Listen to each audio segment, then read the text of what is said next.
Maggie Mooney is a community educator with a degree in psychology who is determined to get us earthquake prepared before the next little or big one hits.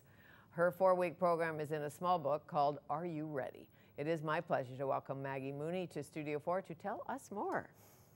So you've gone as a writer from great athletes, studying the greatest athletes of all time, to great big quakes. That's right. What prompted that? Well, a few things. I started because I noticed that I kept a file of earthquake preparedness, and I'd kept it for years, and it didn't seem to get into actually having a kit. So I was kind of curious about that. Why is that? I also have a background in prevention, so I've worked with youth and families in prevention, health prevention. So I'm always curious about ways that we act, and why was it that we weren't preparing. So that started the research. And then I started to look into the disaster research field, and why is it that we don't prepare? Yeah. We don't think it's going to happen to us. That's right. It might happen in California, the big one, or in Yellowstone Park or Japan, but surely it won't hit here, in spite of what the scientists say and the seismologists say that, hey, we live in an earthquake zone. Right, but so why is that? And I think, don't you know, know. we underperceive the risk. That's what we do. It's one of the things, and we also have an optimistic bias, which is that we think we'll be okay. We think, I'll know what to do. I'll know, I'll be okay. Sure. It either won't happen to me, so a kind of denial, or I'll know what to do. I'll just do the right thing. Or I'll go to the neighbor. Yeah, exactly. Yes, or I'll call the cops. I'll call the cops, exactly. And of course, they could be under rubble. That's right. Yes. That's right. But it is, at a psychological level, really interesting. It is. It's fascinating. We procrastinate. We say one day, we'll get that together. Yeah. So where should we start? Well, what I found out is that you really need to prepare for kind of two things. You need to prepare for the actual moment when an earthquake happens. And that's where you need to get it into your body. So it's not just, you know, this is one of those areas where awareness isn't enough. You need to know about the risks in your area. So where we live here, it's a big risk. And so you need to practice the getting under something, right? So that's the first thing. The duck and cover and hold on, which is the basic step. That's the best thing to do, inside. Inside. So what we want to do is we want to run outside. That's what's going to happen. You're going to be overwhelmed. Adrenaline's going to get going. It happens to everyone. It just does. But this is why, you know, first responders, this is why they have the real time practice, is that they want to get it into their body so they don't have to think, because you won't be able to think at that time. Exactly. And you've got seconds. I was only in grade 9, I think, in the big one in Montana, in Yellowstone, and I'm telling you, until you see all that glass on the floor, it's the weirdest, as you can imagine. That was a big one. It was a 9. Wow. And, you know, lucky you survived it, really. Well, some didn't. But the feeling, and we had not rehearsed the family. Yeah. You know, where do you go in the house? And my father said something like, go to the root cellar. And I thought, we don't have a root cellar. Like, we're living, what are you talking about? And I know, but everybody was panicked. Yeah. Because we had no idea, never having been through one. So if you are in your house right now, take me on you suggest we take a tour. Yeah, well, that's why I say there's two things. There's the what you're going to do in the moment, and then there's all what you need to do, the stuff, the supplies you need to have. And you need to think this through beforehand. So the first thing you want to do is get together some kind of communication plan. Okay. So that's where you want to talk to your loved ones and say, okay, where are we going to meet? You know, you might be at work, you might be at home, someone might be at school. So you need to have thought that all out beforehand. And where would you meet if somebody's at work and somebody's at school? Well, that's exactly what you need to figure out. So it could be in a park, it could be at another person's house, or you need to go through kind of your neighborhood and figure out where some place would be. This is, again, after the earthquake. Because that's the worst part, not knowing where your family members are. If a bridge has gone down and you don't even know that at the time. No, and so you need to have a contact list. And that's going to be somebody who lives outside of your area. So say here, somebody in Alberta, a relative in Ontario or somewhere. where when you can make contact, and that's likely may take a little bit of time, phones will be down, but so that you can phone and say, I'm okay, here I am, and all the family members can phones will be down or jammed. Everybody will try to be on the phone, that kind of thing. So you're saying call Aunt Ethel in Jasper, Alberta, all of you. Yeah. The minute, so that, because nothing's worse than wondering if someone you love is okay. Yes, that's again and again, as you probably had that experience. Sure. That's what you want to know, that people Sure, say. like what's happening here to us, but what's happening there. Yeah. And I had friends in the big California quake. Yeah. Same. Yeah, it's the same. And then the thing is, so there's that, and you need to figure out safe places in your house. So those are the sort of the very basic things you need to do, but you also need to have supplies, because we could be on our own for 3 days, some now saying 2 weeks. You need to have water, and you need to have food, and you need to have thought out that. And that's why I did the book, is that I found all that information overwhelming when I started to get, like, what do you listen to? And so as a writer, I could sort of synthesize all that information and do the research. So on the list, we know water, we know food. Yeah. What kind of food? Well, freeze-dried. Yeah, that's what I spend in the book in a concise way, but I go through all the options. Right, because it's great to have a can of beans, as you know, but if you don't have a can opener. Exactly. You need to have those supplies. So there's both the food list, and I break that down so it's easy. You can just take it to the store and buy what you need. So you need to have that, and then there's a number of supplies that you want to have. And the idea with the book is to get started. So, don't feel like you have to get everything, but just get started. It doesn't have to be perfect or the very best. You just need to get and there's things you don't think about. I know post-earthquake, we read up and decided that a jar of honey was a great thing, because it's a natural antibiotic, and you can also eat it. That's right. Made sense, because what if all the medicine has fallen out of the cabinet and is underneath the bathtub or something? Well, and that's one of the things. Those things happen. It's true, and that's one of the things you want to put in your kit, is a first aid kit, but also medications. That's really important to include. Even birth control pills. Yeah, like 3-4 all days. All of those things.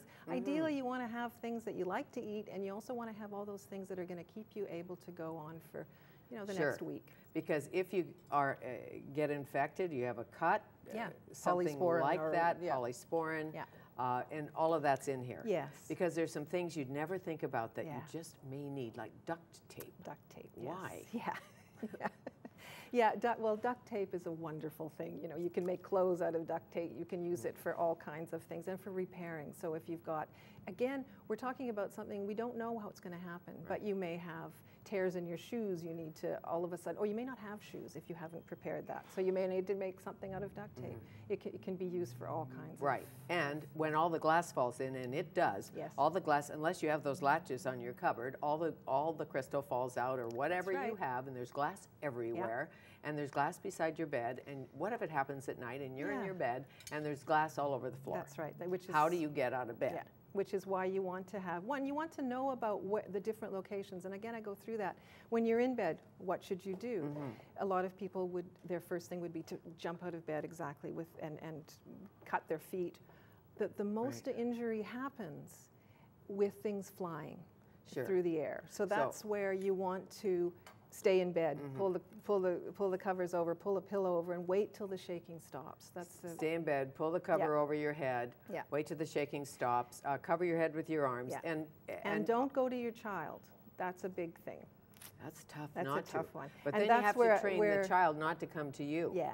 If there's glass everywhere, just stay in bed, cover your head. And I spend a lot of time talking about families and preparing kids, because that's kind of one of the aims. Is I want this culture of kind of preparedness to be passed on to our kids, so they just take it as second nature that they should prepare. It's not a big deal, because it relieves the anxiety. And if they know that, okay, I have to do this, I always have to have some kind of preparedness, and I know what to do, they won't have that anxiety. Do you take things at your house off the wall, big pictures, before? Just because you don't sleep under a big picture, I guess that's the question. That was one of the hardest things for me, was going through and looking at, we had these lovely red casserole dishes that were up on top of a kitchen cabinet. They looked great. but those would be deadly if in an earthquake. And so, you know, we put little baskets up there instead. It doesn't look quite as no, but if a basket hits you in the head, that's one thing. Yeah, If a heavy, cast iron pan hits you, because things do, they kind of, they do, thing. yeah, and so that's part of it, is going through, and there's a hazard hunt that I have to go through. And again, with doing it with kids, where it can actually be kind of fun. It's not such a They don't have the same fears that we do about earthquakes. They're quite fascinated by it. So it's an opportunity. Sure, until they go through one. Because as you know, there's a lot of paranoia after a quake, and then the aftershocks, and you're not sure what to do. If you're in a high-rise, what to do? Well, in a high-rise, again, ideally you've met with people and have some sort of plan. You don't want to use the elevator. That's the big thing. So you need to know where the exits are. And that's one of the things I talk about, is that situational awareness. Wherever you are, and again, it sounds strange, and I was very reluctant about this, but to know wherever you are, kind of, where would I go? Okay, if there was a quake here right now, where would I go? So the same in an apartment. Well, I don't know if I'd go under this because it's glass. Yeah. What if all the lights fell down and crashed on the glass? Yeah. Where would I go? Yeah, but it's a good question. It is. I know not to go outside, because if a plate glass window falls out and cuts you in half, that's not a good thing. So everybody stay inside, firstly. Yeah. Don't turn off the gas unless you smell that eggy smell, that sulfur smell. Because by the time the guy gets to you to hook your gas back up. Yeah, and then it's water as well. Water mains can break, and so water can be contaminated. So you want to know how to turn your water off, and you want to have a supply of water. And how to turn your gas off. Yeah. And where your gas turner offer is. Exactly. Mm-hmm. Yeah. Best place to be, I'm assuming, is in an airplane. Yes. If you're in an airplane, well, it is. You're actually in a very lucky place if you're in an airplane. The only difficulty there is landing might be problematic. You might not be able to land. But usually they can divert. Yeah. What about if you're in your car? A car is, the main thing there to know is that you want to, again, see what's happening. So if you're on a bridge, you want to ideally get off if you can. You want to stop your car, put the brake on. And you want to stay in your car until the shaking stops. So get down underneath the dashboard. Some people and be try aware to drive. Of power lines. They do, and it's really, really awful to drive in an earthquake. And you don't want to be on a bridge, I don't think. I mean, they say the bridge will just sway a bit, but I'd rather be off the bridge. Yeah. The big thing to do is to look out when you get out of your car, to look out for other cars, and because people will be doing, well, you know, panicky things. One of the things on your list I know is to have a deck of cards, because if you're going to be with the same people for 4 days, you might as well be able to have some fun. And a couple of books would be nice too. And a radio. Yeah, a radio. Extra batteries. Yeah. Water. We've got all of that. What about the pets? The cat, the dog, the horse. Yeah, a pet plan is again in the book. There's a whole thing around pets there. Yeah, you want to take them into consideration. They're likely to be very scared. So even if you've got a very placid dog or cat, they're going to be reacting quite skitterishly. So you want to have containers. You want to have kennels for them, so that you can carry them with you if you need to. Right, or put them in the kennel even. Yeah. Because they'll be frantic, as right. most animals are quite frantic during a quake, I would think. Yes, yes. And you even talk in Are You Ready about belly breathing. Yes. You know, if everybody's in a panic, go into your yoga pose. That's right. Well, and again, this is the big point, is you want to do this beforehand.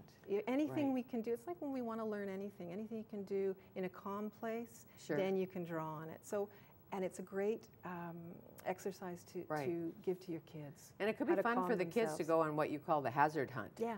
So you go through the house and you say, gee, that television is on a high place, or on a rolling cart. Yeah, and also for them to say, do it as a game even, you know, say, okay, if I'm here, am I safe? You know, stand under a doorway, do whatever ones, and get them to give you responses. Or you think, gee, I'm sleeping beside a large window. If the quake hits, window's going to break, going to land on me. Right. Maybe I should move the bed. Yeah.